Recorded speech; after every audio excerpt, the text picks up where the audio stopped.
Hello and welcome to the Dragon's Lair podcast in association with Riverside Sports Bar, the home of live sport and great food in Newport. I'm Jamie and joining me as always is Gavin Thomas. How are you doing, Gav? Very well, Jamie. I've spent the entire weekend either refereeing or coaching kids rugby, and now I barely know what's happening. But other than that, I'm good. Excellent, good stuff. And Gareth Leclerc is back with us. Hello, Gareth. How are we? Hey boys, yep, good to be on. Happy to be on as well. For once, not following a Dragons loss. So watch some good rugby this weekend as well. Well, that's it. If we don't play, we don't lose. Job done, yeah. Happy That's days. it. Exactly. So it's a big pod this week. It's Judgement Day preview, and we have a very special guest with us this week, a former Dragons fly half who made his debut against the Ospreys back in April 2008. He became the first ever Dragons player to get a hat-trick in a competitive match against Ulster back in 2009.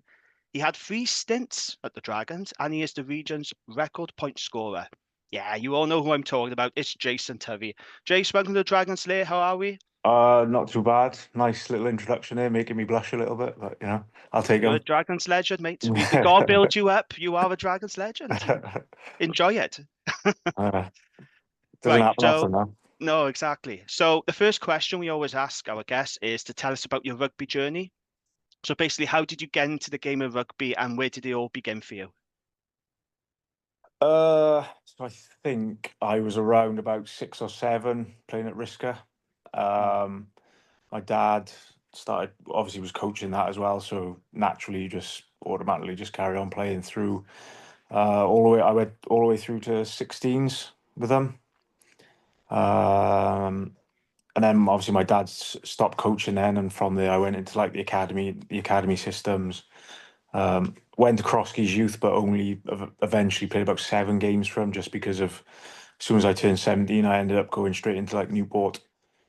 Spent a year at Newport before going into Bedwas, and then had a year at Bedwas, and then back to Newport. Then just that's all through the academy, so they would place us where we would play, And to be fair, those 3 years were probably like up there with 3 of the best years I played as well, because it was still quite that type of old school rugby environment. It Yeah. wasn't. It was taken seriously on the pitch, but like off the pitch, you'd always have a good laugh with each other, no matter what. And from that second year in Newport, I played about it must have been about 6 or 7 games, and then ended up making my debut against the Ospreys, I think. Yeah, the It was, yeah. Ospreys. Yeah. Oh, sorry, that was at the end of the year. So I played 4 games at the end of the year for the Dragons while I was at Bedwas, I want to say.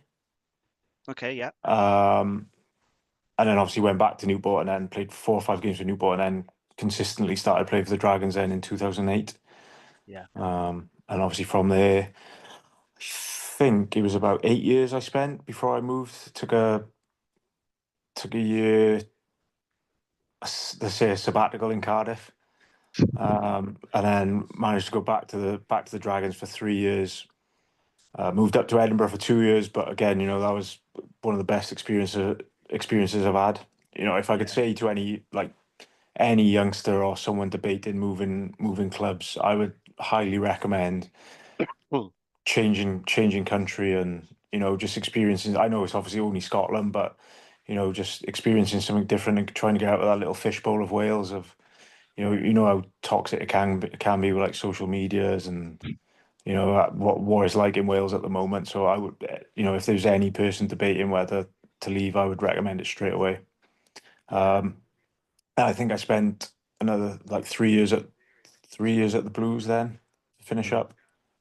Obviously, in between that, Edinburgh and the Blues, I spent a couple of games at Crosskeys, along with I think I finished the season at the Dragons for about another 10 games, something like that. Then Yeah. it's been a fairly lengthy 15, 16 years. Certainly has.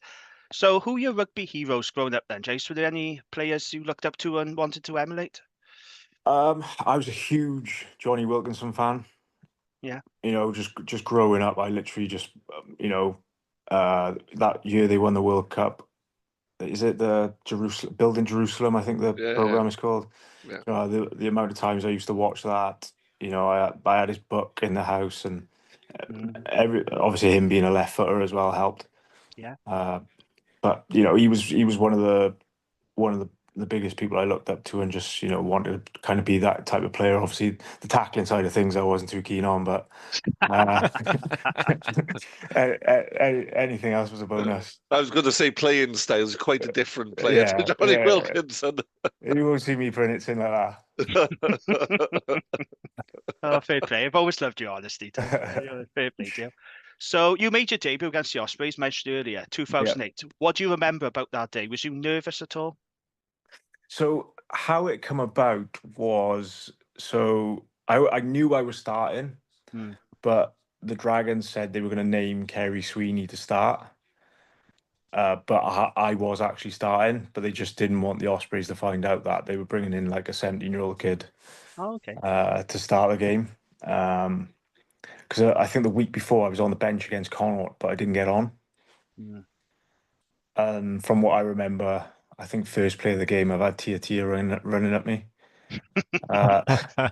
Luckily, back then I wasn't too shy of tackling, so I just managed to like roll on the floor, and he just fell over the top of me.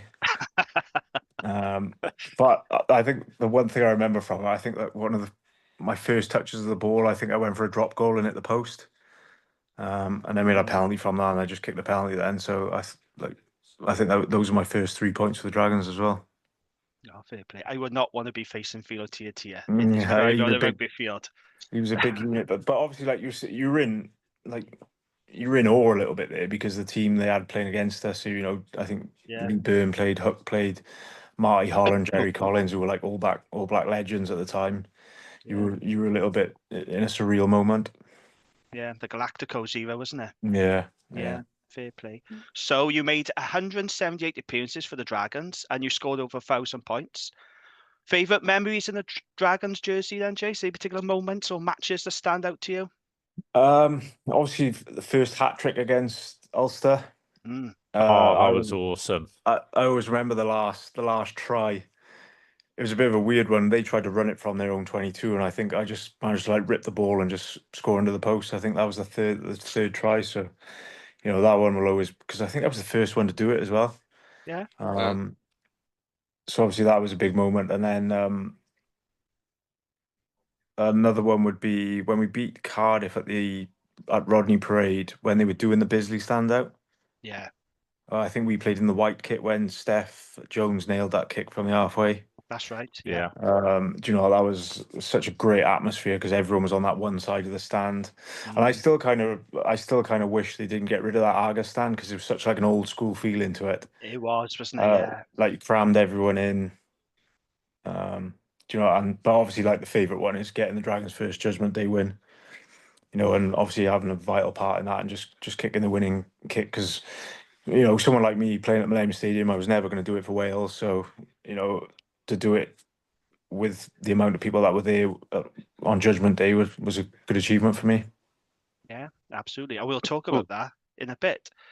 So you played under a few head coaches at the Dragons, Jason, who doing your 3 stints. Who was your favourite head coach? Who was the coaches you enjoyed working under? It had to be Paul Turner.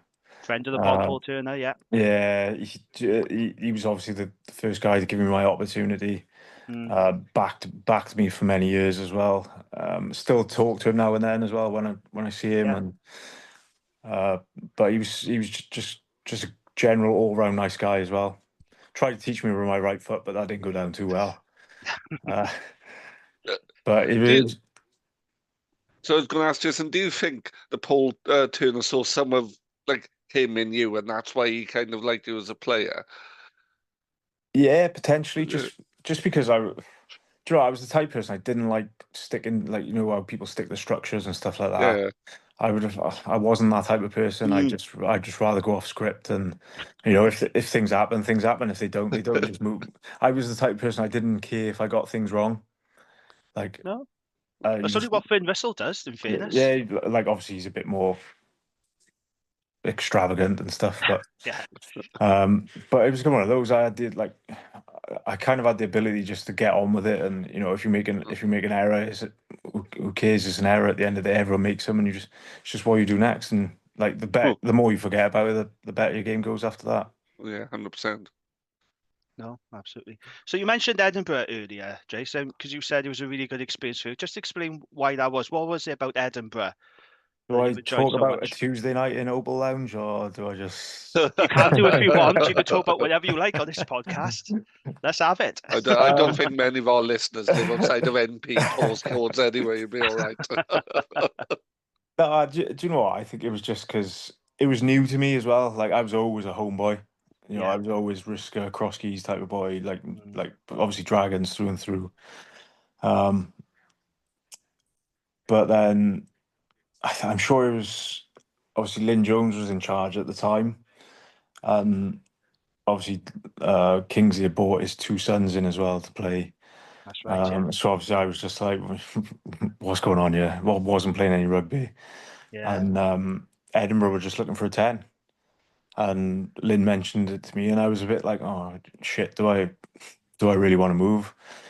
Um, said yeah within literally like an hour. Then after that, and then the following morning, 7 o'clock, I was on a flight up to Edinburgh. So I didn't really have. I suppose the good thing about it, I didn't really have time to think about it. I was just gone. Yeah. And then like how quickly they took me in as like one of their own. You know, literally within days, I was over the boys' house playing poker, and you know, it was that sort of environment. They were a close group of boys, and that week, funny enough, the week I was going up there, it was the week we played the Dragons. So obviously, I didn't care. I just told them every single play we had, and You briefed them, didn't uh, you? and Edinburgh ended up winning. So you know, it was kind of a bittersweet for me as well, just to kind of prove a point that you kind of shouldn't have let me go in a way as well. Yeah. But did you know it's such like great city as well. Yeah. Like I said, the boys are real close. Like the training invite, like you know, you're training at Murrayfield, which is is another great stadium. And then just the nightlife in Edinburgh is Ooh. such a good place as well. And like I said, Tuesday night in Opal Lounge isn't bad either. I have to take a visit, I think, to Opal Lounge. I like the sound of it already. Brilliant. Okay, so Judgment Day this week. Some supporters like it, some don't. Some would prefer that we had the home game at Ronnie Parade. Abby Tyranny did say this week on the Scrum 5 podcast that ticket sales are not going as well as they would like at the WRU. So don't know what the turnout's going to be. So as a player then, Jace, was it an event that you look forward to? How many Judgment Days did you take part in? Was it just the one with the Dragons, or did you play any with Cardiff? No, two I done. Yeah. So how did you feel about Judgment Day then? I didn't mind them just because I like how often am I going to get a chance to play in the stadium? Yeah. So I think boys who weren't international rugby players, I think loved it. Mm. Like all boys loved playing at the stadium, even the international boys. At Judgment Day, you're playing for your region in front of 50,000 people. Yeah. But I can see people's, especially supporters, points in not liking it because they would like that home game that they used to. Obviously, the club is getting money into them as well. But are you really surprised ticket sales are not going as well at the moment? No, I'm not. What's the factors then, Jace? What do you think the factors are for post-season, for ticket sales?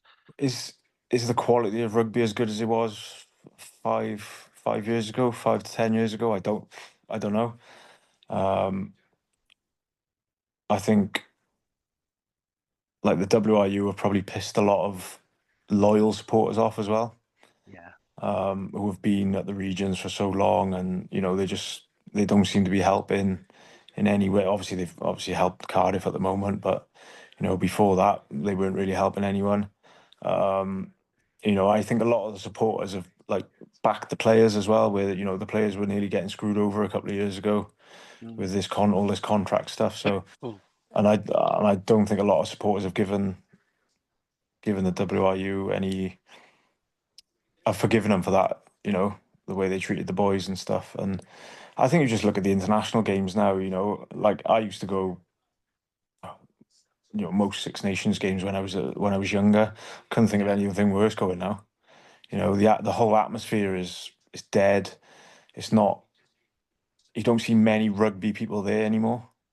No. Like Well, it's a lot of, people just go in basically just for a piss up, and which, you can't blame. At the end of the day, they're buying the tickets, so you can't blame them. But It's a you know, double-edged sword, isn't it? You kind of need the event goers in there, yeah, don't you? You know. yeah, and you like we went.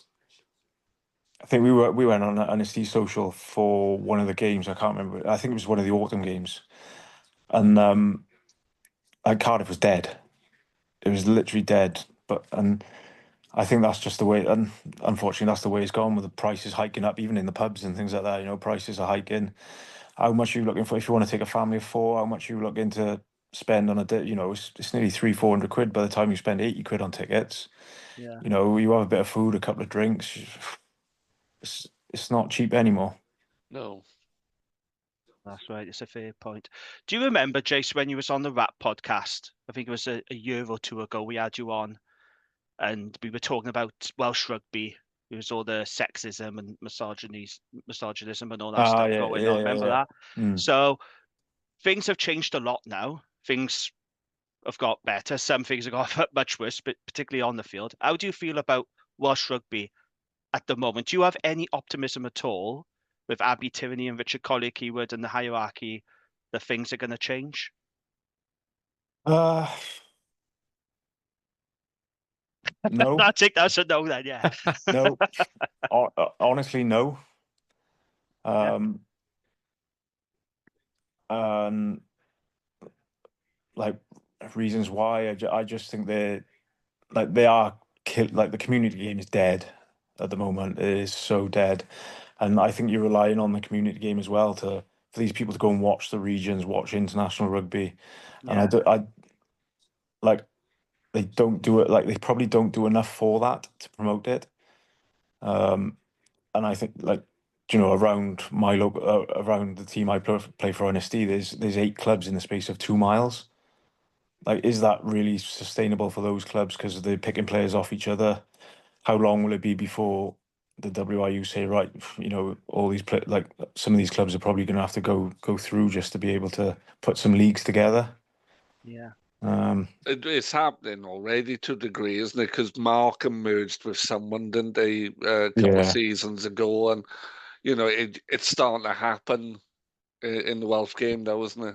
Yeah, and they got all these different leagues as well at the moment. They got like East, West, and Central, Yeah. East, whatever. It's just way too many for the not enough players either. I would love to see a stat from 10 years ago compared to now in how many players are playing actually community rugby. And again, Sorry, oh, God, I'm going to say I don't know what it is in Wales. I'm involved in the community game in England, and in mm, the last 20 years, it's gone down by 25%. exactly, it's probably more in Wales because Yeah, you look, and when I was in school, the school's rugby was such at a high level as well. You had you had all these cups running. It was such a big thing. Made a big thing of it. I don't believe of any school rugby at the moment. Nothing. And especially with them cutting all these hub offices now, which is a bit of a farce, really, because these guys are the ones trying to get school rugby back on the map and bring the next load of youngsters through. Yeah, this is in the one strategy document which the WRU finally released Mm. after months and months of delay. And then when it came out, I read it thinking, well, I still like a bit more meat on the bones. They're very good at telling you what they want to do, but they're not very good at explaining how they're going to do it. So Oh, the hub officers, I mean, that's something that you think is a bad move, isn't it? yeah, I think so because risk of comp, which is just up the road from me, they've never ever been a rugby school. They put a hub officer in there now, and they've got rugby years all the way like from sevens all the way through to 11, like year 11. So it's clearly doing something right, and I just think that's an easy target for them to save money on that side of things. Yeah. No, it's interesting you say about the too many clubs though, because in this One Wales strategy as well, the WRU do say, and I quote, there are likely too many clubs even for the number of male players. Mm. So they seem to recognise, don't they, that maybe there are too many clubs in Wales. but that's a simple thing. A simple solution to a not simple situation. Yeah, it's fair Because enough, you yeah. become welded to your club, Mm. and club I play for, we could merge with a club that's 200 yards from my house, but we don't want to because we're different clubs. Yeah. It has to come naturally. Yeah. No, And I think it's like in these lower divisions, you do get the problem is you get a lot of money flying around as well, and it's just like that's what's destroying it. Is you put like you've got these youth teams, you've got 17-year-old, 18-year-old. I know teams who are paying 18-year-olds just coming out of youth 50 quid a game. really. They're in Division 4. It's like, That's not right, is it? No, you know, That's madness. and not right. like just for them to get a team on the pitch, but they're pretty much bottom of that league. Mm. And you're just like, what's the point? Whereas teams like NSD, we've kept boys from Division 6 now who are playing in the Championship rugby. They literally stay there because I think we get 150 free pints on a Saturday between everyone in the team, which works. It doesn't work out when there's. I think we run two sides.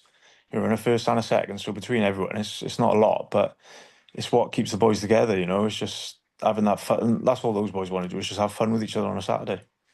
That's the whole point of playing the game, really, isn't it? Because how many people get to the level you did? There's Yeah. very few. The vast majority of us are scratching around on a Saturday, hanging out with our mates, having a few beers. That's why we all do it. Yeah, exactly. And Ultimately. like we don't give a shit about results up there. We've lost games 70-80-0 this year, but it doesn't bother us. We literally do not care. But it's not everyone's like that, are they? They'd rather pay No. money, try and win a league. As soon as they know they can't win the league, they pull the money and the team goes back down to Division 6. But we've seen like big clubs like Tredegar get folded. It shouldn't be happening. No, exactly. Exactly. Absolutely. Right, let's talk about Judgment Day then, 2019. This is one of the big reasons we got you on here, Jace. This is your moment now. So, Dragons 34, Scarlets 32. That was the final score. The build-up to this game was quite spicy, wasn't it? I don't know if you remember this. So, Scarlets assistant coach at the time, Johan Cunningham, he admitted bonus points were on the Scarlets' mind because that's what they needed to qualify for the Champions Cup, and they were pushing for the top 8. He said, a bonus point is extremely important and will come into the situation. Now, friend of the pod, Kerry Jones, who was the interim Dragons head coach at the time, he wasn't happy. Oh, no, he was not happy with that. He accused the Scarlets of being arrogant. So this is what he said. They're pretty arrogant about where they are. Should they be beating us? Yeah, with the budget and squad they've got. But let's wait and see. Now, it's important to point out at this point that there was no salary caps in Wales. So Scarlets were on around about 8 million or close to 8 million at the time, and Dragons would have been under 5 million. So that's where he's talking about the budget and the squad. So yeah, it was a bit different back then. Scarlets had a pretty hefty budget. He said, we have to play our part in the game and get the performance that we know we can put out there, as we have shown in the Welsh derbies this season. Anything can happen off the back of that. And it's pretty arrogant of the Scarlets to say they're going to be going out there to chase the bonus point. But that's up to them. And let's see what happens. Now, I can't work out if Scarlets were being arrogant or whether they were just being honest and saying, look, we need a bonus point to achieve what we need to this season. Did you feel the Scarlets were arrogant at all? Do you remember that, Jace? To be honest, I never really paid any attention to any of that. It's just like, I think people could say what they want and someone would put spin on it and turn it into something it's not. But no, to me, it was one of those things. I knew it was my last game for the Dragons as well, so Yeah. I was just like, it is what it is, wherever. I don't really care. But it's always quite a spicy game against them, because I remember we played like 5 years prior to that when we beat them at Rodney Parade just after the Lions come back from, was it Australia? I think it was. Might have been, yeah. Yeah, no, it would have been then, yeah. Yeah, and we beat them. I remember we beat them at Rodney Parade then. And that was quite a spicy game as well. So, game always, Welsh derbies are always going to be boys going hammer and tong at each other, and this one was never going to be any different. No, it's fair enough. I just wondered though, did Kerry Jones speak about that to the players, like in the team talk? Did he mention this about Scarlets being arrogant and to go out there, boys, and prove a point? Was it talked about at all in the dressing room? It probably was. It was probably said in the team, like obviously the day before you do a team run, and we usually always have a meeting just before, just to talk about things we're going to do and whatever. And I'm sure he would have mentioned it mentioned it back then, but I was probably sat at the back of the room on my phone, just scrolling through Facebook. He wasn't listening, was it? Let's be honest. He wasn't listening. Yeah. Fair enough. So in terms of the game itself, we were 17-6 down at halftime. Mm. And I was at the stadium thinking, we really shouldn't be 76. I didn't think we played that bad. Yeah. And Kerry was not happy at halftime. He said, it was an interesting discussion at halftime, let's say. I don't often lose my temper, but I did a bit because I felt that we controlled the first 50 minutes. Is it worth asking, do you remember what was said at halftime in the changing room? I can't imagine Kerry Jones being angry. No, he was quite like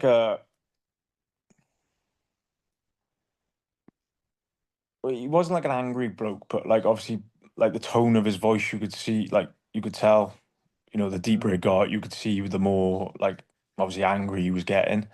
Yeah. But I think it was more of one of those talks wherein like, how the hell are we this far down? Yeah. When we've literally been kind of running the game, you know, we've probably given 2 soft tries. But to be fair, the boys went back out there and they reacted then at halftime. Yeah, absolutely. So Dragons stormed back in the second half to lead 27-17, thanks to tries by Matthew Screech, Jack Dixon, and Josh Lewis.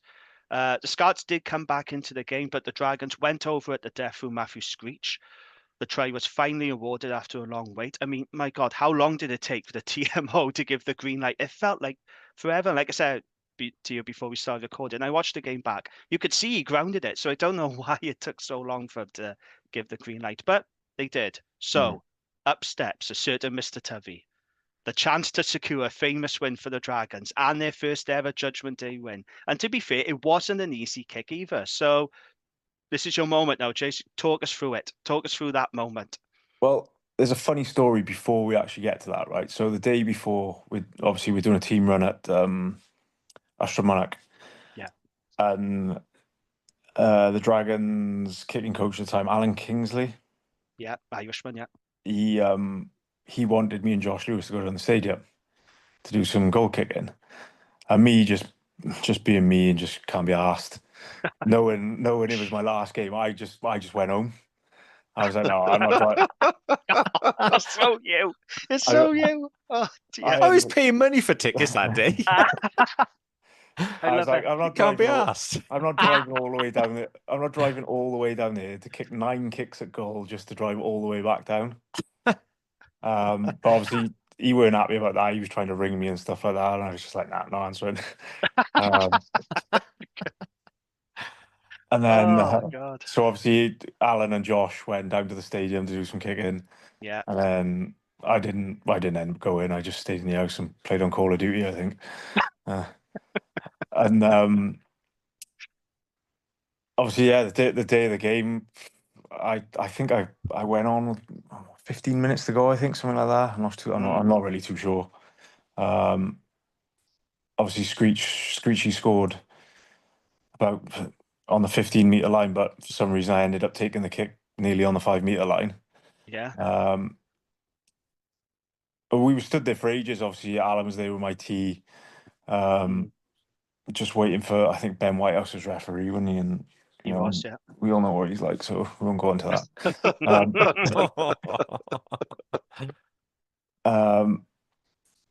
And then obviously I think I must have took about 2.5 minutes, but it felt about 10 minutes just being stood out there, just being like, right, any chance? Or Yeah. and then just literally stepped. Well, obviously done my run up, and as I'm about to start, literally the ball falls off the tee. I'm like, brilliant, here we go. But I remember thinking in my head, being like, if I don't kick this now, Alan Kingsley's going to go absolutely berserk at me, because we had a chance to come down here yesterday and do some kicking, and this is like, well, the type of stuff you do. And luckily for me, I just managed to like literally just caressed it through the middle of the post. And I turned round, and as I'm running back, I turned round and said to him, I was like, that's why I don't come down here. But to be fair, I was never one of those who like done loads and loads and loads of goal kicking. I'd literally just, even on a game day when you just before the warm up starts, I'm literally 9 kicks and I'm happy, I'm done. You know, it's like I just hard to say, but I just got bored. Can I ask you something about your goal kicking? Was it right? You held a record in Euro. Was it like 30 in a row or something ridiculous? No, so that was all together. That was Magners League. I think it was the EDF Cup at the time, I think. Oh yeah. And Europe. It was 32 in a row, I think. And the one I missed was, I think we played Munster at home, and I hit the post, and that ended it. So it Ah, was like stupid. It was- I know the record was about 36, something like that. Oh, was it? So sorry, Neil Jenkins's record, was it international rugby, was like 35, 36. So Oh, I remember actually trying to aim for that, and then obviously hit the post, and it just Nice. ended then. So And then did something happen with your kicking? Because was it a year or two later? It maybe would be fair to say it went off the boil. And was there rumours that there was a change in style from Welsh management? off the boil, it went to rat shit. Yeah, I was trying to be polite, but yeah. He's trying to be polite there, Jace. Yeah. Yeah. So I tried to it was nothing to do with anyone else. I just tried to change things, because I wasn't a big goal kicker. Yeah. I was like 40 meters was probably my max distance, and I was like only just reaching the post. So I tried to change it a little bit and just try to, have a longer run up and, try and put a bit more into it. And it just, completely fell apart. But I'm too stubborn to think this ain't working. I'm going to carry on with it. But I think eventually I gave in and I just thought I had to change, because I know I was the type of kicks I was missing were dreadful. Yeah. I But remember being on the terrace and being like, what's happened to him? it was What like ideas watching. you like. It was like watching Rory McIlroy on the last day of the Masters again. Like, what's going on? So I've got a question, Jason. My lad is a 10 and a left-footed 10. And I was talking to you today, and he was saying, ask him like one tip about kicking. So, bear in mind, my son will pay no attention as a really lazy player. But what do I say to him that's going to turn him into a world-class kicker? I think just be comfortable with what you're comfortable with. Like, if you're not the type of person to, there's a difference between someone like myself and Lee Halfpenny, for example. He would probably be out in the field kicking 1,000 goals. Mm-hmm. And don't get me wrong, he's one of the best kickers in the world. But I was the type of person who just done enough to what I was ready for. Mm-hmm. So I think don't kind of copy anyone else. Just do what you think your routine is. If that's kicking 12 goals a day and you're happy, or whether that's kicking 100 goals a day, just do what's right for you. He's just shouted at me he's not lazy, but yeah, I'll pass that on to him. No, that's good advice, that is. So going back to Judgment Day then, because like I said, I did watch the game back. You looked really nervous, Jace. You take a big, deep breath, and I don't think I've ever seen you look that nervous before. Was you nervous when you took that kick? Was that the most nervous you've ever been? Or No, I actually was. That was the funny thing about it. I actually Really? wasn't. No, you looked it though. I was white. No, I remember people asking me. They were like, "Oh, were you nervous?" And Yeah. weirdly, I wasn't. Mm, And usually, even the easiest kicks at goal, I was quite a nervous player. yeah. But I didn't for that kick. I don't know whether it was because I kind of thought to myself, right, this is my moment, and I'm gonna nail it. So I don't know whether that was the reason why. And you did. Fair play. Yeah. And we will be sharing that kick on the socials this week. We will be doing it. We will be doing it. Brilliant. Okay, so let's talk about Dragons in the present day. It's been an awful season. We can't sugarcoat it, and we don't on this podcast, in fairness. Back in January, though, you did write this on X. You wrote, "Where did the Dragons go from here? Very young team and lacking a lot of leadership on the pitch and in the stand," which I think we all agree with. That's absolutely fine. We all agree with that. Next season, however, we have got some new guys coming in, such as Dylan Lewis, Seb Davis. Now, you played with those guys, didn't you, Jace, at Cardiff? Yeah. And then we got Thomas Young coming in, Wyn Jones, British Line, of course, and there is more to come. Wyn Do you think Jones died? Wyn Jones from Harlequins?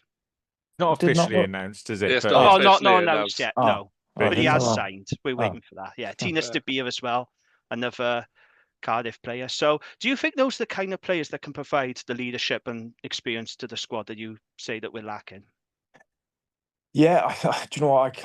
I think so, because they're international players, Mm, and do you know what? They've still got a lot of quality rugby in them, and like they're not current internationals either, so you're going to see them Yeah, all year round. And I think what the Dragons have struggled with is the overseas signings. You know, the likes when I was coming through, you had the likes of like Tom Willis, you know, yeah, remember him? Hawani McDonald, Yeah, you know, Landman, Lamman, you know, even like Brock.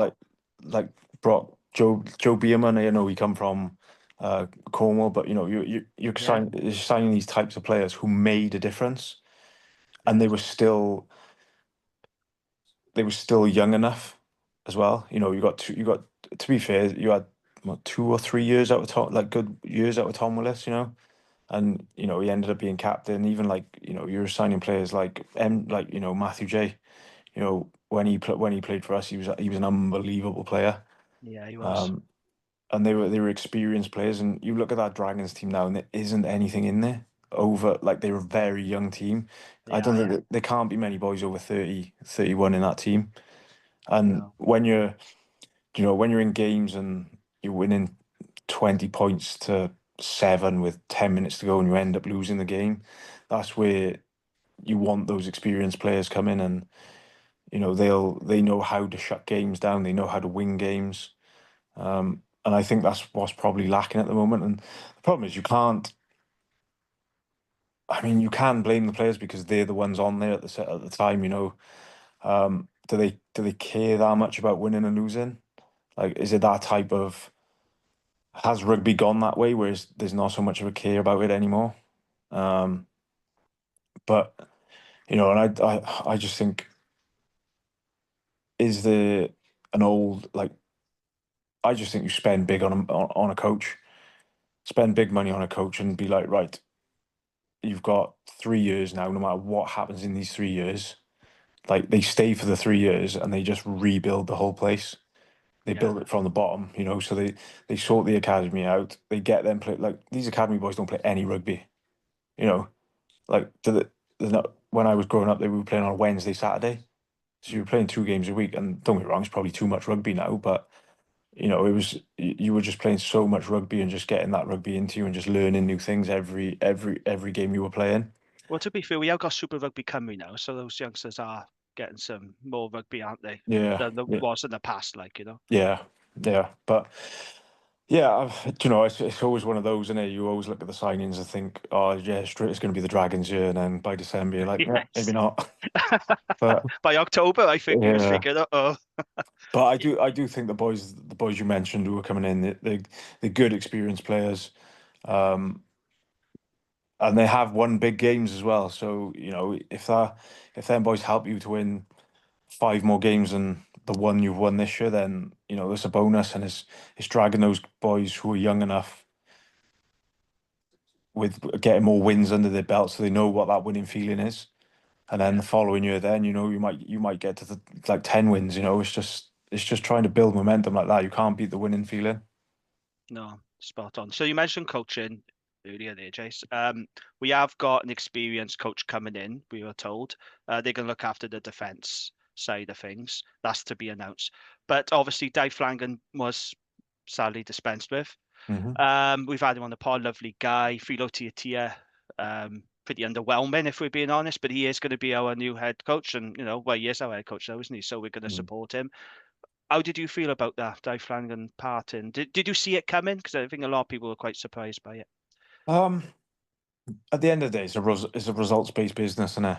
Yeah, And just because somebody is a nice guy, you can't keep them.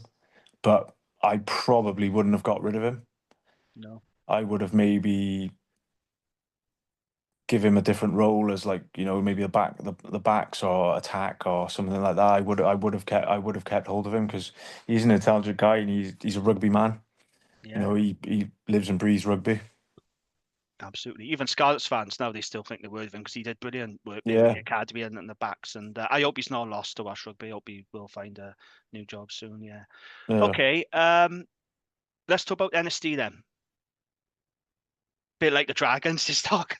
It's been a tough old season, hasn't it, Jace? Do you want to tell us about NSD, how things have been going? Yeah, it's been I mean, it's been a challenging season. I think the hardest thing for us is the 2 years we've been promoted from Div 1 to from Div 2 to Div 1, and then from Div 1 to Championship. We finished third both years. So it's like, Yeah. should we really have gone up? But look, we knew we're not a dumb enough club to realize we're way above where we should be. You know, we played Nelson, I think, last game on a Wednesday night, and whoever won that game got promoted to the Championship. Yeah. And we had a hell of a celebration after that win. But then reality kicked into what we're walking into next year, playing against Bedworth, Glamorgan Wanderers, Rumney. We're like, oh, here we go. But we've had, do you know what? We've had fun this year in the Championship. We've played teams that the club have never played before. We've gone down to St. Peter's, Cardiff. We played Glamorgan Wanderers. Like the club would never play Bedworth, because they were so high up the leagues, and they've had the opportunity to do that, and we always knew what we were walking into, having like I said, having a few hammerings. But our goal this year was to just be in the fight for to stay up.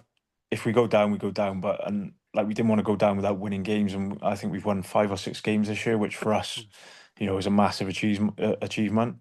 And we're still in it at the moment. But we're under no illusions that we're way above our pay grade.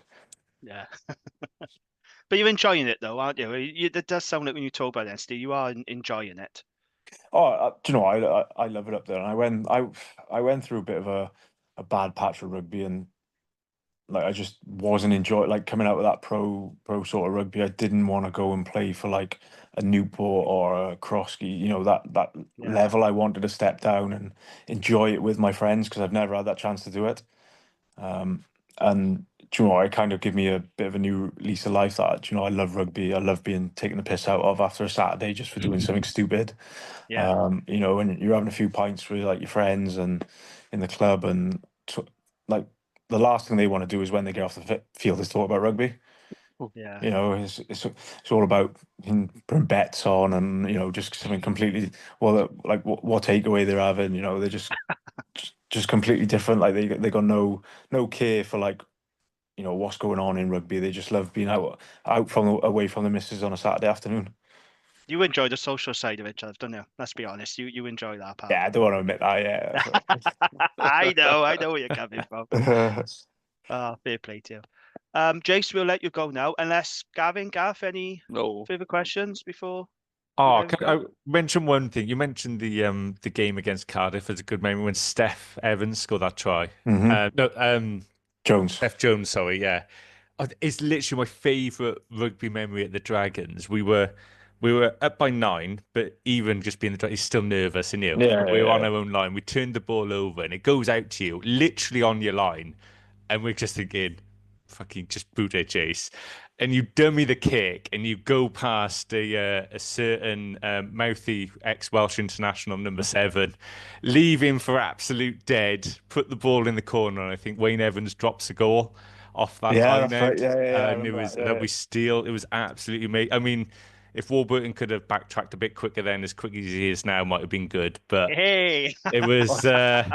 It was honest. It was absolutely. I'm pretty sure you threw your boots into the crowd after that game. Yeah, I remember. Yeah, the worst thing was I threw my boots in the crowd and I smacked some old man straight in the face with them. So they put a complaint into the Dragons then the following week. Oh, never. So, dear me, it was going off. It wasn't. You know what? And I think that was where we were. We weren't the greatest team in the world, but we were a hell of a dog team as well. It took a lot. Even when we lost games, it took a lot for people to beat us. Oh, I miss those days. We talk about it on the pod, don't we? We miss those days so much, where there was the dog and the fight and the grit in the Dragons team. I think that was the thing. We knew exactly the type of team we were. Yeah. And literally our goal every game was to make it hell for other teams. If they were going to win, they were going to have to win the hard way. Quite right. Yeah, loved and it. I think the supporters seen that, so they always got behind it no matter what. And doing that half lap during the warm up when that Hazel stand was rammed full was do you know, I was one of the best. Every time I done it, it always used to give you a little bit of a shiver going into the changing room. Oh yeah, that's quality. But then we had loads of dog, but we played some serious rugby as well. And that's one thing I wouldn't mind mentioning. Like the relationship you had with Alid Brew. I don't know how many assists you must have given him. What was that about? I don't know. I just think the thing with Brewy, he was 100% no matter what. Yeah. Like, if he was in defence, he'd be trying to hurt people, and even when he had the ball, he was trying to hurt people when he run over them. And just like even like just me and him after training, we always used to practice those little chips over the top, and just me swinging around on the left side and hitting him down the wing. I think we just had that type of relationship. Like once it worked once, we just kept. Well, we might as well keep it this now. And he used to work. I tell you, he used to work well with like Wayne Evans at 9 as well. They're close mates, and they always used to work well together. So he was always one of those who he would try and work with the person he was with. Yeah. Not many wingers used to come off their wing to take a crash ball off a 9, do they? Like he's literally he's a beast. Yeah, he didn't mind the contact side of it. Yeah. Quality times. Loved it. I wish we could go back to those days. Me and my old man say all the time, like, remember those days. It's why we still go, because we're like, you're waiting for it. You're waiting for it. Because the atmosphere over there, it's just like to experience it was amazing. Just being in the stands, like alone on the pitch, I can imagine it was awesome. But I just still wish they never got rid of that Arga stand. Still wish to this day they didn't do it. I know obviously you've got to try and keep up with times, but I was on about the other. Funny enough, I was walking up Greg's with my mother, and we were talking about it, and we were on about like when they used to have obviously the family stand was down the bottom when they like the tent, the covered one. They had the boxes down the bottom end, and then they had that Arga stand. But then even after games, all the players used to go down to the bottom clubhouse, and they used to mix with the supporters, and it was that type of place. We knew who we were as a club, but everyone was in it together. Yeah. There was that identity there, wasn't it? And I think we've lost that over the years. It pains me to say that, but I really think we have as a club. We've lost our identity. Yeah. Oh, well, maybe one day we'll get back and make Rodney Parade the fortress it used to be, and when it really was a horrible place for opposing teams to come. We'll get it. Remember, we beat like a Munster team fully loaded with O'Gara, O'Connell. We turned some big teams over. We had Paul Turner on the pod. He used to say, we used to beat Munster and Leinster regularly at home, and Connacht and Ulster. But he's right, we did. Ospreys we beat all the time at home, even with all this superstars. We still do, to be fair. One thing I had to mention as well, sorry. When he stuck his 2 fingers up to the crowd and then kicked it out on the full. Yeah, quality. He was again, I used to work with my old man, and the one time we beat the Ospreys, and there was a massive, back when you would get a physical paper, Wales on Sunday, and the back page was Tovey lands knockout blow on bigger, and we literally added up where we worked. Like we were like, loving that, like all the time. We're like, my brother bumped into Gatland because we, he stayed behind clapping and all for ages, especially after a big win, and we were well oiled. And we seen Gatland in the concourse underneath, and my brother's giving him stick. Get Tovey in the squad. Get Tovey in the squad. That turned out well, didn't it? Yeah. Sorry, mate. You might have pissed him off a bit there. But to be fair, Jace, you did get in the squad, didn't you? But then you came back out again. That's the only problem, wasn't there? Yeah. Oh. Yeah. But to be fair, though, you did say that wasn't for you, didn't you? I remember you was on rap and you talked about the training camp, and you was just like, "Nah, this ain't for me." And you were just honest, wasn't you? Yeah, and don't get me wrong, I love rugby, but I just didn't love it that much, and I was just quite happy just playing for the Dragons and playing Call of Duty and stuff. I've always loved your honesty, fair play. And a lot more golf, that's for sure. Oh, excellent! It's been brilliant, Jason. We will let you go now. Thank you so much for joining us. Really appreciate it, and all the best to you and the family, and good luck to NSD. Yeah, cheers, boys. No worries. Cheers. Catch you later. Bye. There we go, Jason Tovey there. Do you know what I always love about Jason? He admits, doesn't he, that I didn't really put the work in. I was a bit lazy, but I like that. I love his honesty. But he was a talented player. I love Tovey. He was super talented. Yeah. He was a generation out. I think if he was my age and had played, in the 80s, it'd have been a different thing for him. And he used to get a lot of stick sometimes from supporters, didn't he? Because they used to call him lazy and he looked like he didn't care. But that's just how he was. That was his nature. But he delivered for us more times than not. And he's our best ever 10 for me. Really? You'd say that? If I pick a Dragons dream team, he's my 10. A young Jason Tovey in his prime, yeah. Yeah, fair enough. Oh. Yeah, he was a bit of a When he was Dragons kicking legend. 33 out of 33, not that season after when he couldn't hit a barn door. Oh, it's great to get him on. Fair play.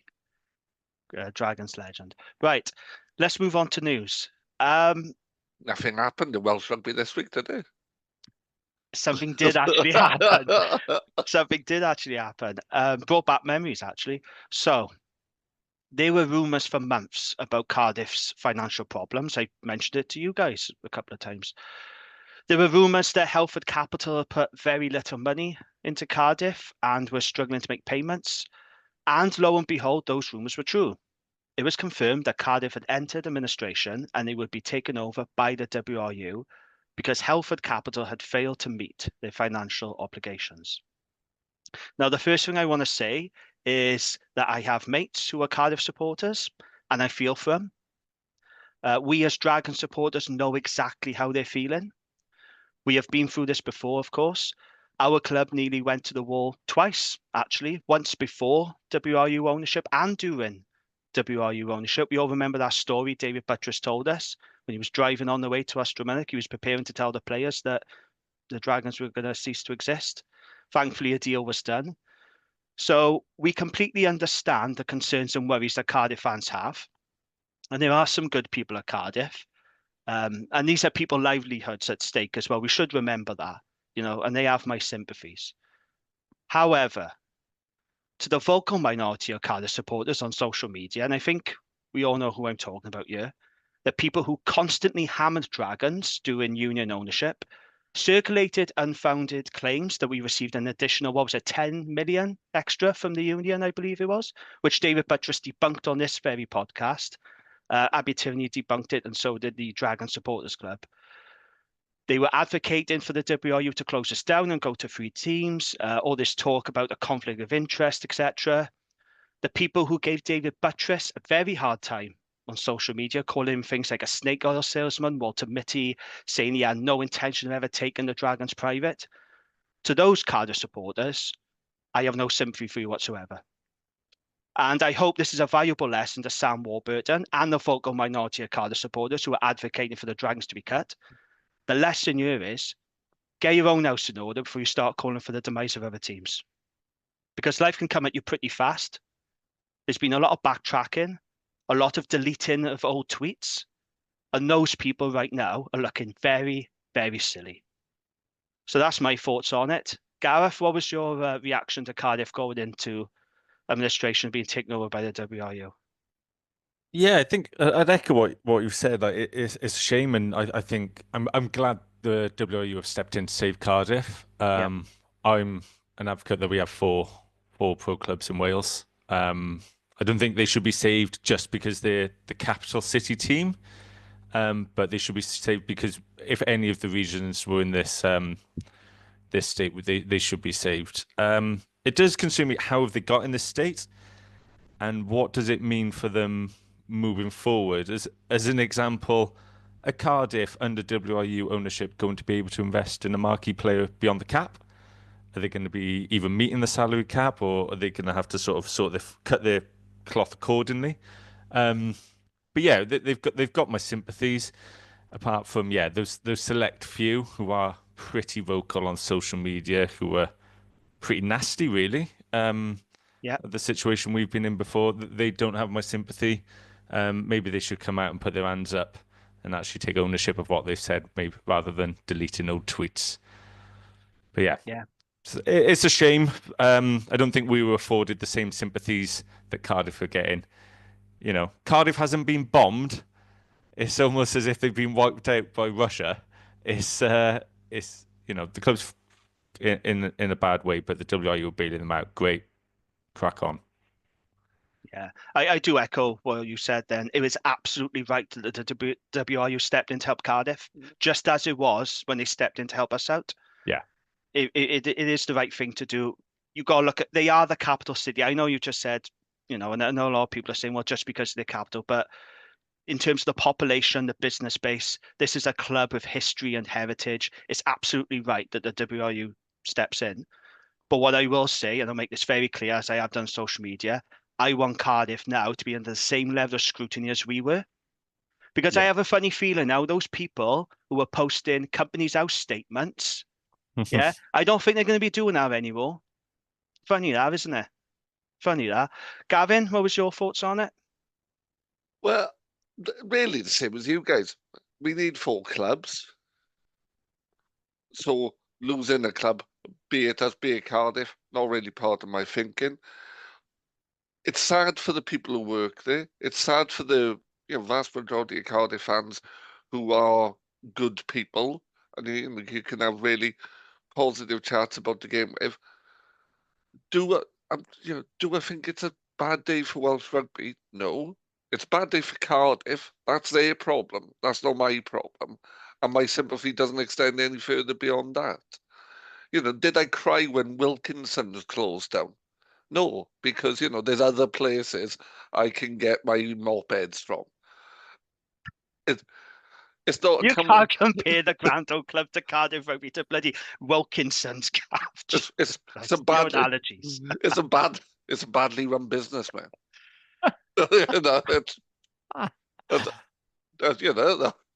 Cardiff and this isn't the Grand Old Club of Cardiff. This is Cardiff Regional Rugby, starting 2004. This isn't Cardiff RFC. Oh, I disagree with you, Gav. They're the same. They are one. Same with the Scarlets. They've always been the Llanelli Scarlets. They are the same. It's just a continuation. Course That's why they paid £1 million to stand alone. No, this is course there is. No, of course there is, because the WRU bodged it when they should have either done one thing or the other, but ended up standing in the middle and getting it wrong. But it's. Do I have any sympathy? Really? It's a rugby club that's struggling. There's loads of them. There's loads of them who haven't personally called for the destruction of our club. So, yeah. But like I said, we do offer our sympathies to the good people of Cardiff, and there are quite a lot of them. We can't tell them all off. No. The same brush, because we've been through this. We understand what it's like. We get it. And the people who work there, who work there, the ones I'm concerned about. Yeah. Because it's their jobs. No, exactly. We need to remember that. Sam Warburton has left the Cardiff board. He left a couple of weeks before the news broke. He said, clearly saying there should be a reduction in the number of regions was always going to cause some awkwardness for the Cardiff board. Well, yes, Sam, because it's a conflict of interest, mate, and you're on the board. He said, I was blissfully unaware of such developments being considered. But when the news broke on Tuesday, I was as shocked as anyone. Where are you? Really? Unbelievable. Really, Sam? Really? You're telling me as a member of the Cardiff board, and I appreciate that you were not a director, you was on an advisory role. I get that. I think there has been some misunderstanding regarding Warburton's role on the Cardiff board. But you seriously tell me with your connections, being on the Cardiff board, you did not see this coming when the rumours were going on for what, months? Really? Do we believe him? No. Not a chance. Of course he knew. He's just lost all credibility for me. Massive. Yeah. I don't think I'll read or listen to anything he says moving forward because it's just waffle. But the whole Cardiff thing has been deflection for weeks. I don't know if you follow. He tweets under the name Ron Swanson, clearly not his actual name, and he was tweeting 4 or 5 weeks ago. He was serious financial issues in Cardiff, and Cardiff fans, including some ones we named, no, there isn't. No, you don't know what you're talking about. You don't know what you're talking about. And he was like, no, I know exactly what I'm talking about. It does concern me. Was Warburton trying to get another region scrap, like us, like you mentioned, that could potentially save Cardiff by having more money ploughed into them? What was his motive? Well, that's the question, isn't it? It doesn't make sense, though, does it? Because they took over in January. All the supporters were cock-a-hoop about it. They were posting Man City Blue Moon gifts. We all remember that. That's been deleted, of course, now. Coincidence. Remember, they were linked to Faf de Klerk as well. They were, Halford were going to put this money in, and it's quite remarkable what's happened. It's sad what's happened, really, but it is quite remarkable. It just shows that pro rugby is unpredictable. Anything can happen. And nobody is really safe, because people talk about the history and heritage of Cardiff, for example. Well, we all remember the history and heritage of a club like Wasps. They won European Cups and championships, etc. It happened to them. It can happen to Cardiff. London Irish, one of the oldest clubs in the game, Yeah. right? You know, they went as well. And I don't know if you saw Bruce. Is it Bruce Robinson, the Bath chairman? I was reading an interview. Bruce Craig, that's it. Yeah. Bruce Robinson directed with Neil and I. Very different people. Yeah, very different, yeah. Bruce Craig was saying that basically over the last 15 years, he's put about £20 million of his own money into the club. And he said, Bath are dominant, Bath are strong because I've funded them, and that's the only reason why. You know, eventually someone else will have to do it because I can't do it forever. And rugby has never got the business model right for being a professional club. It does, again, a professional sport. Really thankful for our owners. I think it really reinforces that we are lucky. And how on earth we're finishing in the black, well, or predicted to finish in the black, is amazing. We are being well run, and we probably moaned that it was getting championed a bit at the Dragons earlier in the season because obviously we want to see results, which is still true. But it's good to know we are on a solid footing. But you know, please let's win some games next season. And you know, yes, that's fine, but that's the bare minimum I expect.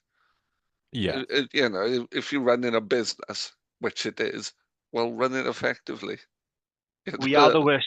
Yeah, you're right. But we are the worst team in the league. It's been a tough all season. Results have been very difficult the past couple of years. Well, maybe more than that, let's be honest. But ironically, wouldn't you rather be in our position than Cardiff right now? We own our own stadium. Yeah. We earn the revenue from Newport County, the food and drink. Look at the event. We're hosting the Bucks final this week. Yeah. There is so much commercial opportunity at our club than there are, I think, at the other three. Cardiff didn't own their own ground. That's owned by Cardiff Athletics. So the problem they're going to have is, I'm sure there will be some interested parties, but they're not going to have an asset. Whereas the owners were lucky that they had an asset with Rodney Parade. They had to get Rodney Parade. So now they can sweat the asset and make revenue off that. Whereas the other teams can't really do that, can they? And not to give him more airtime, but that ex-Wales number 7 has publicly said this week that Cardiff Athletic should look to sell the ground to Cardiff. And you just stop trying to use your influence to put pressure on people. It's not sitting right with me. The thing is coming out of his mouth. The thing is, he's a Cardiff boy. Cardiff grew up supporting Cardiff. It was through being a club that he came through. He's Cardiff through. He's going to do that. He's going to use his mouthpiece. I think my issue is with what he was saying about us. On the point of us being a well-run business, or if we were a well-run business as far as numbers go, we still on well-run on the field, and that's a bigger issue for me. Are we the worst pro team in Europe? Yeah, we've got the worst record of any. I think Newcastle got more wins, but then it's all relative because they play in a different league, different players, and it's been a horrible season. But the irony is, I'd rather be in our position right now than Cardiff's. Oh yeah, where they've been they don't know what the future holds. Short term, they're fine; they're covered by the WRU, but long term, it's still pretty uncertain, isn't it? I just wonder though, and this has been raised a lot. This question: if this was the Ospreys. If this was the Scarlets, would the WRU be so quick to step in? I don't think they would. I think they would. You think they would? Yeah, I think they would. I don't think they would. I don't think they would. I don't think they'd do this for the Ospreys. That's just my personal opinion. I don't think they would. What about you, Gav? Do you think they would if it was the Ospreys or Scarlets? I don't think they would. Neither do I. I would want them to, though. I'm still, again, I'm an advocate for full pro clubs.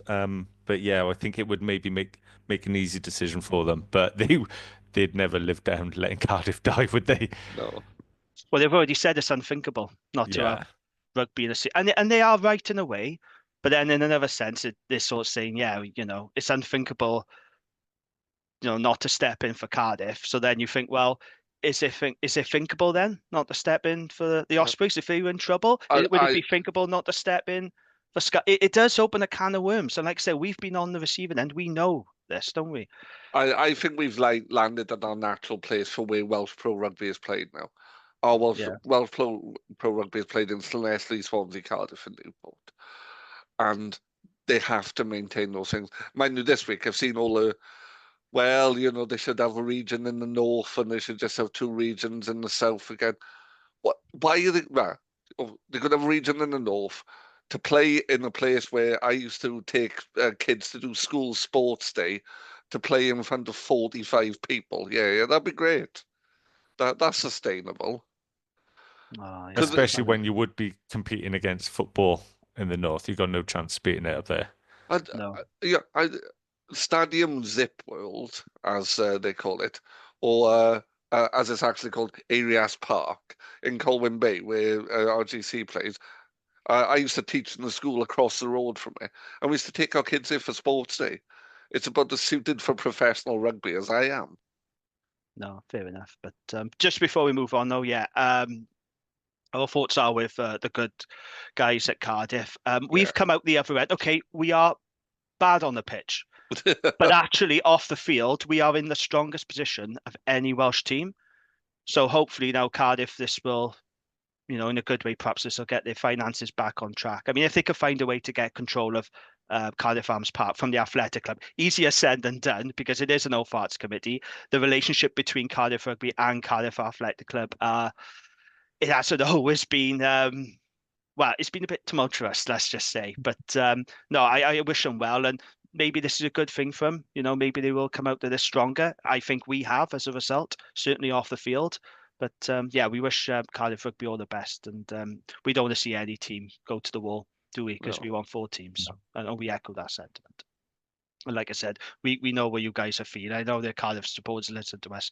We know exactly where you're feeling, because this happened to us and it's not nice. It's pretty horrible knowing that you might not ever have a club to support, and it's tough. It really is. Okay, moving on then. Lots of signings news, particularly re-signings. So Dragons announced the signing of Thomas Young. That's something that we've spoken about a lot. It's a 3-year deal. He's 32, but the 3rd year is significantly less money than the first 2. So I'm pretty comfortable with that. I think it's a good signing. We've spoken a lot about Thomas Young on this pod already. Any further thoughts on that before we move on? Or well, it brings balance to the back row, and as much as I like Tane, I think he brings what we need more than what Tane has. So I'm happy with it. Okay, fair enough.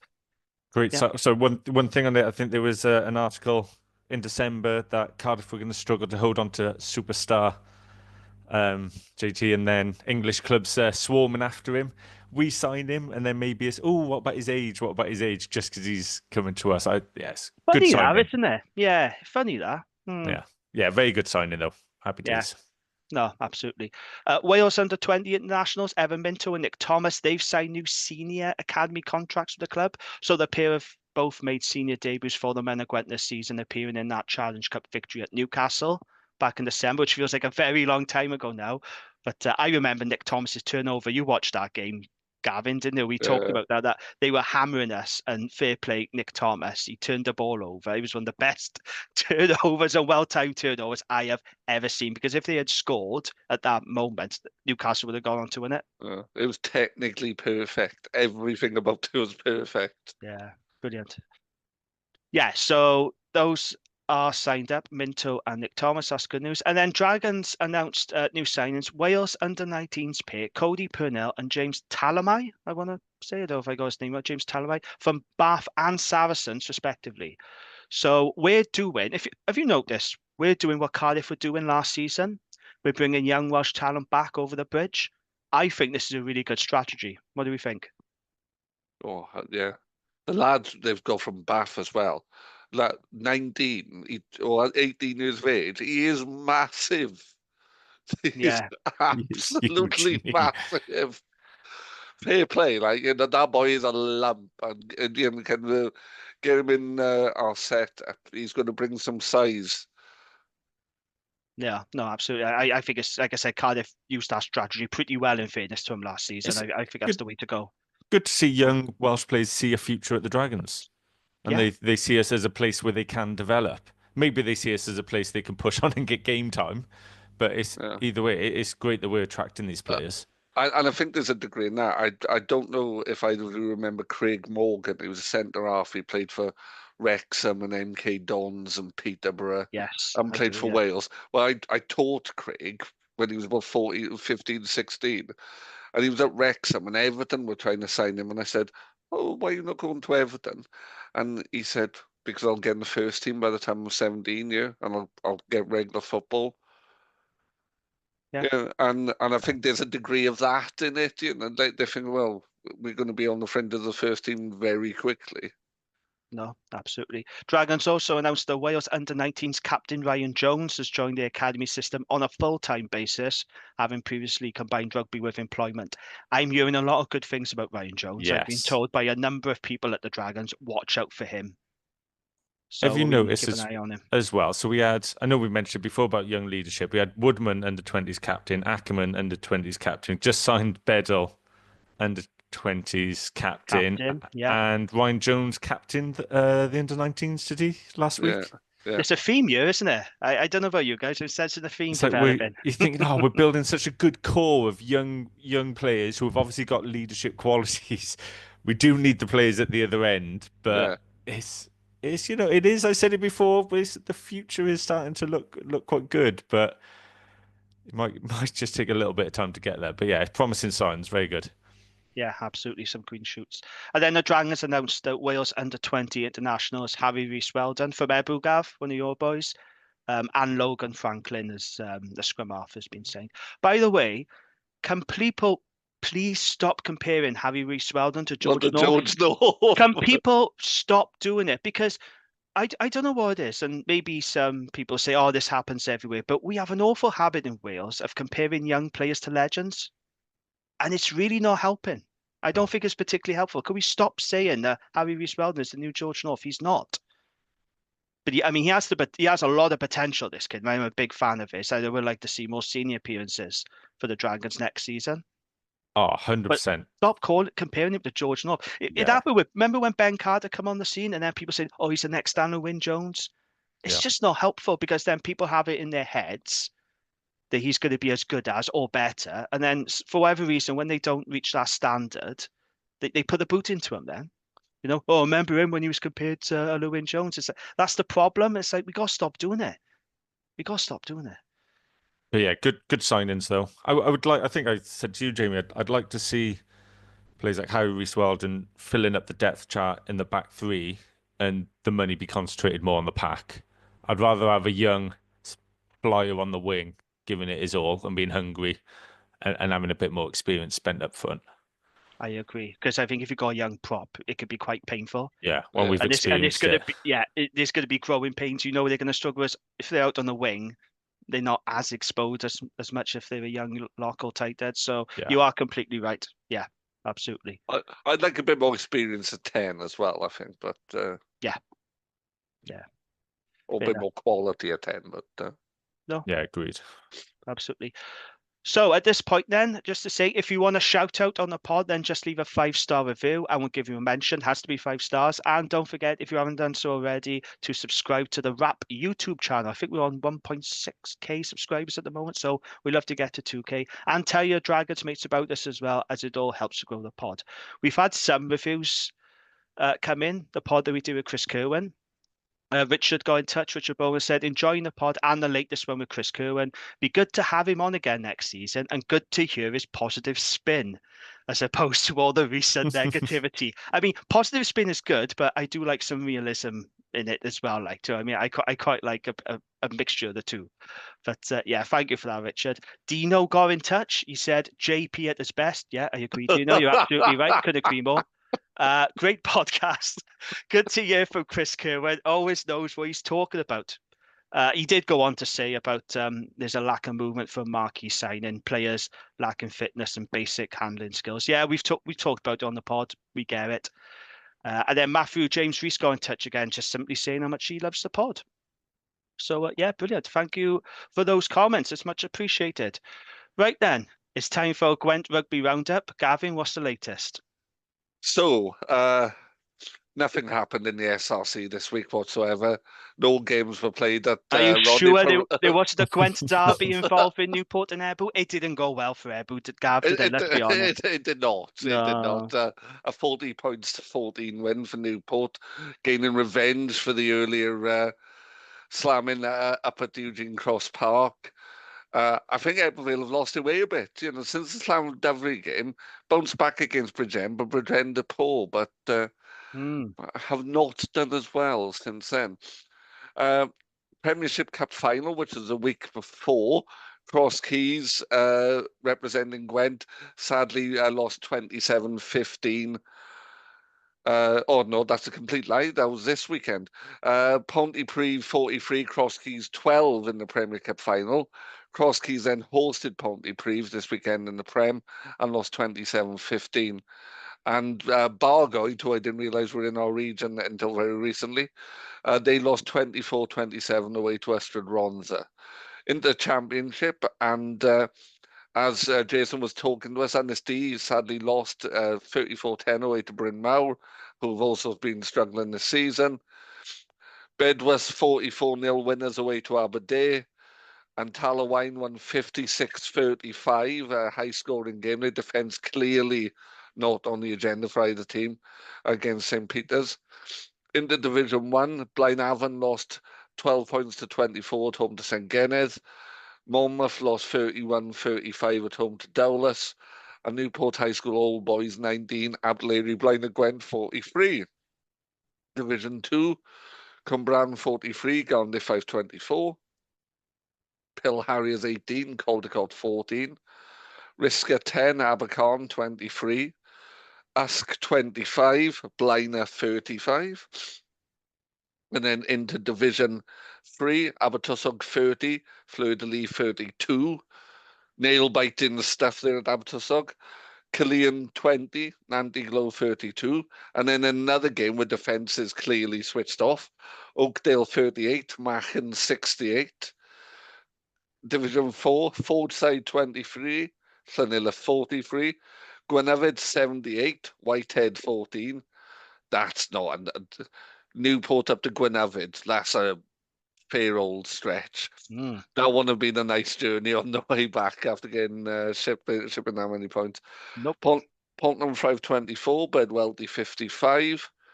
Into Division 5, Derry 19, Haverfordwest 19. Hartridge High School Old Boys 26, Abersychan 24. Hollybush 14, Mago 15.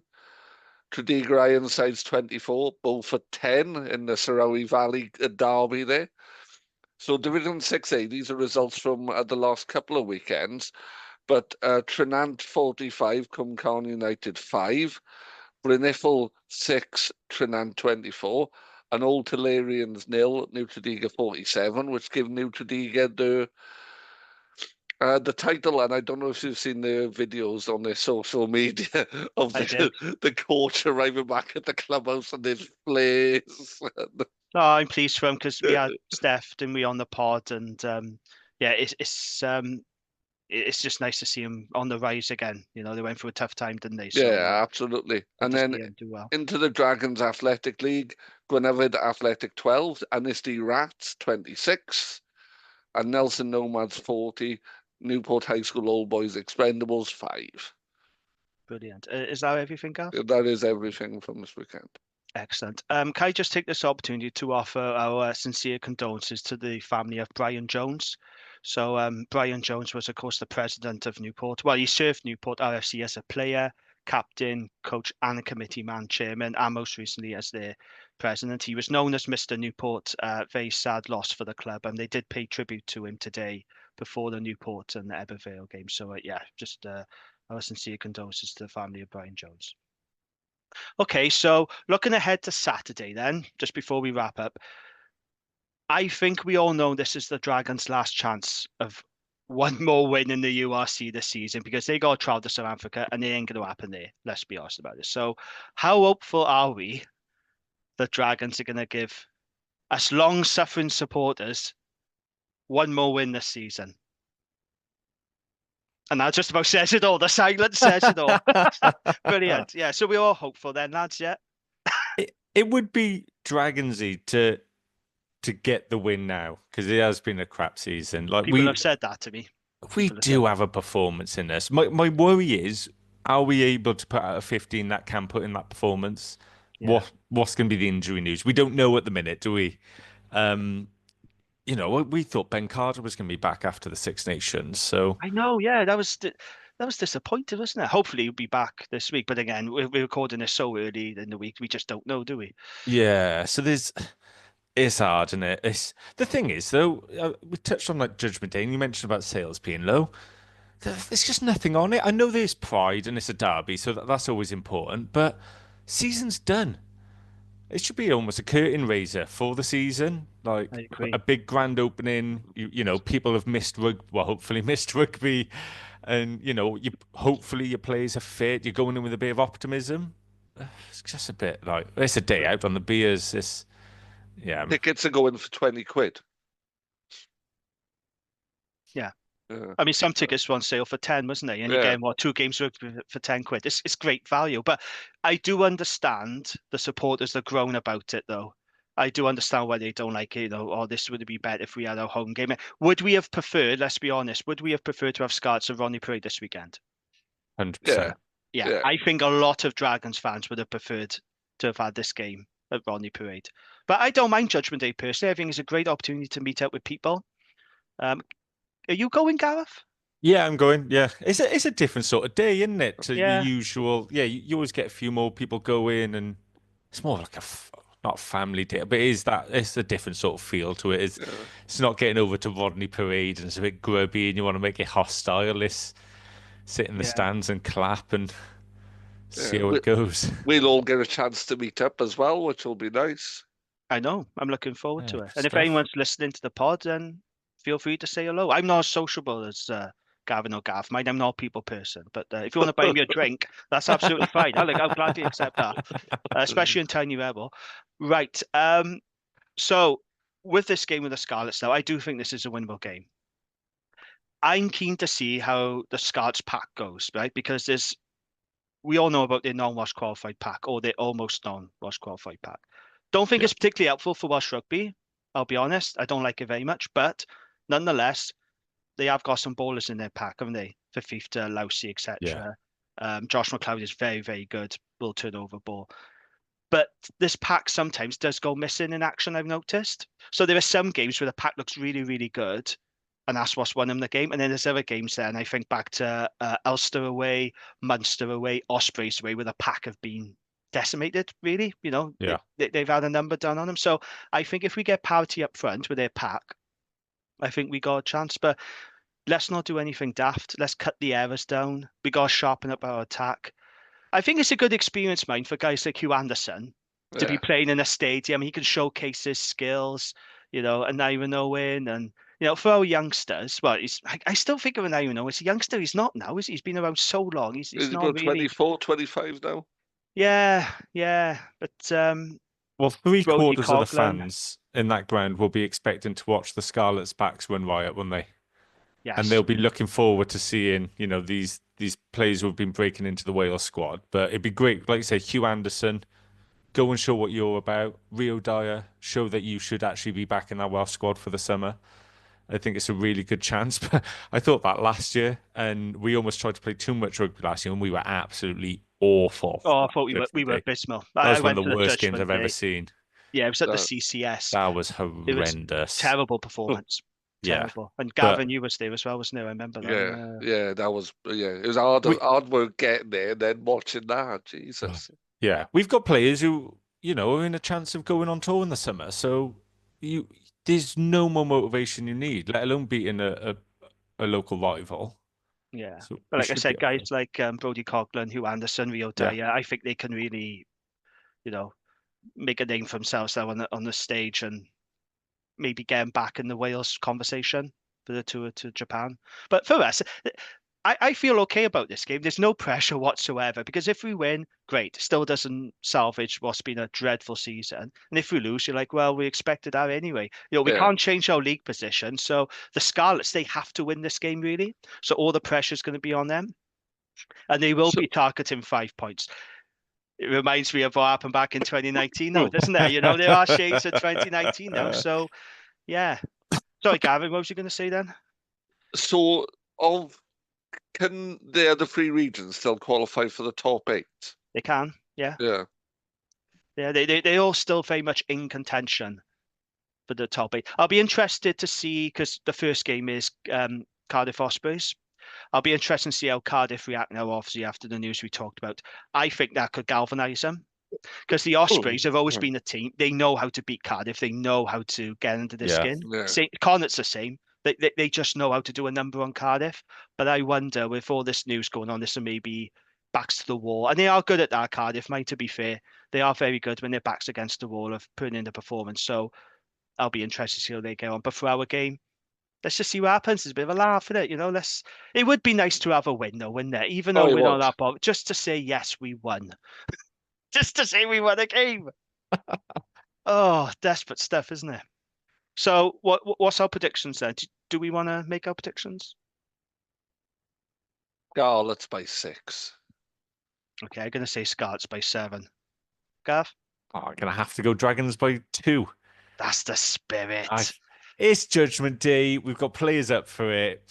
We can put in a performance. The one thing I'd like, though, you mentioned Kerry Jones saying about he was annoyed about the arrogance, and there's nothing coming out. Well, no, not yet. It's still a week to go. But why aren't we using things like that now? We don't seem to get our backs against the wall. We haven't got that identity as a club anymore. Jason said it himself, didn't he? Like, we're not about that anymore. So it's just, we can all get behind that. We can all get behind having a bit of a dog in us. We're Gwent and Newport people. It's what we're built on. No, you're right. I would like to think that maybe Philo does do some of that behind the scenes. I don't get that impression whatsoever, to be honest. But even if he does do it behind the scenes, we need it as fans. Yeah, absolutely. I still got reservations about this coaching team, though. I know all these signings are very positive, but I've still got reservations about the coaching team, and that's not going to change, I think. Your coaches are important, aren't they? Yeah. I say that as I come back from the under-11 festival unbeaten this weekend, but it's... No, it's true. I'm going to need a lot of convincing for next season as well that Philo is the right guy to lead us. And I'm just being honest when I say that. And I'm not the only one who thinks it either. No, He's got a lot of work to do to win over people, I think. Because so far, hasn't been happening, is it? Our performances are worse since we parted company with Dave Flanagan. That's the reality. Ospreys fans are more positive about Philo than we are, I think. He's a legend down there, though, so that's why. Yeah, we could blame him. Okay, gents, that's a wrap. We will leave it there for this week. It's been a busy pod. I will see you both on Saturday. Indeed. Looking forward to it. Thanks again to our guest, Jason Tovey. He was awesome, wasn't he? Fair play. Good old Tovey. And our friends at Riverside Sports Bar for their continued support of the podcast. So we'll be back next week. But until then, thanks for listening, and we'll catch you on the next one. Ta-ra.